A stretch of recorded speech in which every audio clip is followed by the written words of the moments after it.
Hello बच्चों, आज हम बात करेंगे कुछ इम्पोर्टेंट चीज़ के बारे में। ठीक है, जैसे कि ये जो भौतिक विज्ञान में जो फिजिक्स हमारा 10th का है, उसमें हम बात करेंगे कि पार्ट 1 से पार्ट 2 से पार्ट 3 से पार्ट 4 से जो लेसन बना हुआ है, 4-5 पार्ट जो भी बने फिजिक्स में है हाई स्कूल के बेस पे, उसमें जितने भी प्रश्न हैं, ठीक है, आपको पूरा पढ़ने जैसे शॉर्ट में कैसे तैयार करें कि हमारा जो एग्ज़ाम में जो प्रश्न पूछा जाए वही चीज़ पढ़ना है।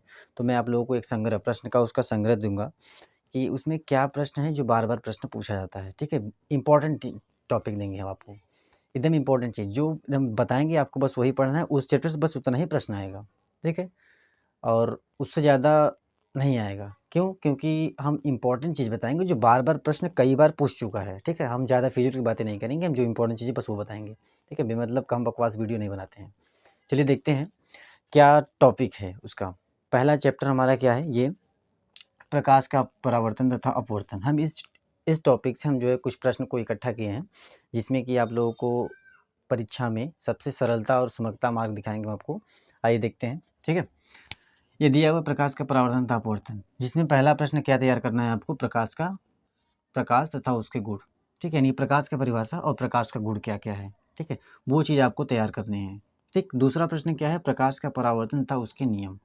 प्रकाश का परावर्तन पढ़े सब कुछ पढ़े हैं आप लोग, बस क्या करना है आपको रिवाइज़ करना है। रिवाइज़ इसलिए करना है क्योंकि परीक्षा है 2025 में जो 2025 का जो एग्ज़ाम होने वाला है बोर्ड का, इसमें आपको बस इम्पोर्टेंट चीज़ पढ़ना है। जैसे नहीं पढ़ पाए हैं आप लोग, तो शॉर्ट तरीके से कैसे तैयार करेंगे आप?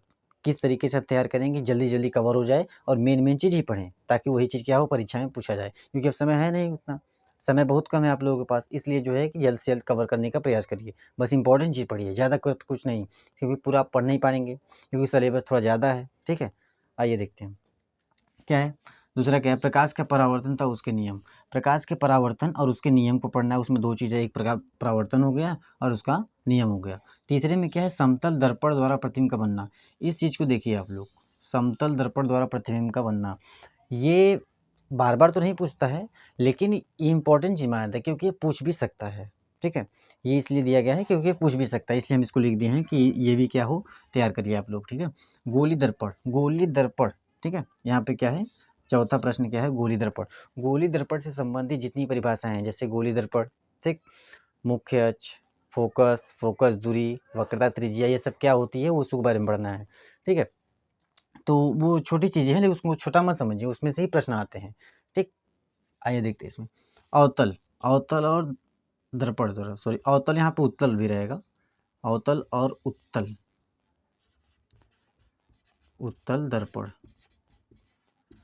अवतल और उत्तल दर्पण द्वारा प्रतिबिंब का बनना।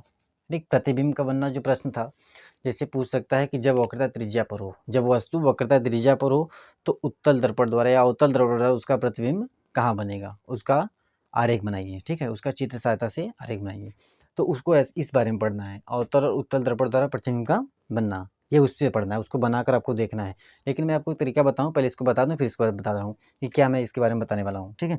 प्रकाश का अपवर्तन था उसके नियम, जो हमारा छठवां प्रश्न है, यहाँ पे क्या था, प्रकाश का परावर्तन था और यहाँ पर क्या है, प्रकाश का अपवर्तन और उसके नियम। इसमें भी 2 चीज़ें हैं, ठीक? इसमें 2 हेडिंग, इसमें 2 हेडिंग, इसमें 2 हेडिंग और इसमें 1 हेडिंग। कितना हो गया, 2, 2 4, 2 6, 1 7 हेडिंग। अब गोली दर्पण में इसे छोटे-छोटे हेडिंग है, इसको भी पढ़ना है आपको, ठीक है? अवतल और उत्तल दर्पण द्वारा प्रतिबिंब का बनना, इसमें थोड़ा-सा कुछ ज़्यादा है, 5-6 ठो हेडिंग है, इसको देखना पड़ेगा आपको, ठीक है? फिर उसके बाद क्या है, अपवर्तनांक। अपवर्तनांक भी क्या है, इससे प्रश्न पूछे जाते हैं। अपवर्तनांक से क्या होता है, प्रश्न पूछे जाते हैं, इसलिए जो है अपवर्तनांक को ध्यान में रखकर आप लोग पढ़िएगा। इसे इंपॉर्टेंट में रख दीजिए आप लोग, ठीक है?